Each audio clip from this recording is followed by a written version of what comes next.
કેશોદના ચાર ચોકમાં ભાજપ સંગઠનના આગેવાનો અને કાર્યકરોએ કાળી પટ્ટી ધારણ કરી રાહુલ ગાંધીના નિવેદનનો વિરોધ કરતું વિરોધ પ્રદર્શન યોજ્યું હતું।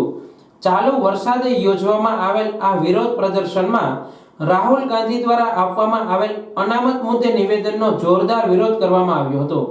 આ વિરોધ પ્રદર્શનમાં જૂનાગઢ ભાજપ સાંસદ રાજેશ ચુડાસમા સહિતના જિલ્લા અને તાલુકાના નેતાઓ, આગેવાનો અને કાર્યકરો હાજર રહ્યા હતા। વિરોધ પ્રદર્શન સમયે ભાજપના કાર્યકરો હાથમાં કોંગ્રેસનો અનામત વિરોધી ચહેરા જેવો જુદા જુદા સૂત્રો લખેલા બેનરો જોવા મળ્યા હતા।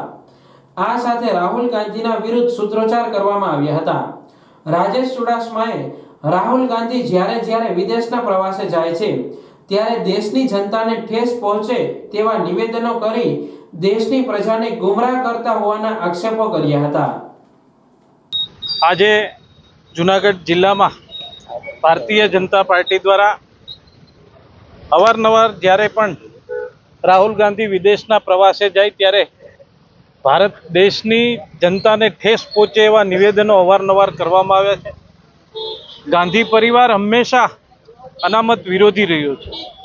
એ ડૉક્ટર બાબા સાહેબ આંબેડકરની વાત હોય, બંધારણની વાત હોય કે આવનારા સમયમાં આ દેશમાં અનામત નાબૂદ કરવાની વાત હોય, આ તમામ ગાંધી પરિવારના પુત્ર એટલે રાહુલ ગાંધીએ અમેરિકામાં નિવેદન આપ્યું છે।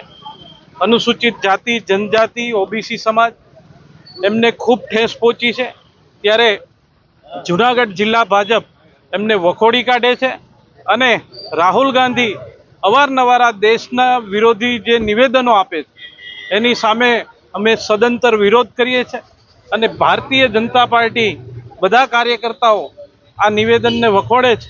ત્યારે અવારનવાર આ દેશનું અપમાન એ આ દેશનો નાગરિક અને ખાસ કરીને અનામત મુદ્દે ઓબીસી, એસટી, એસસી સમાજ એ ક્યારેય સાખી ના લે, અમે એનો સદંતર વિરોધ કરીએ છીએ।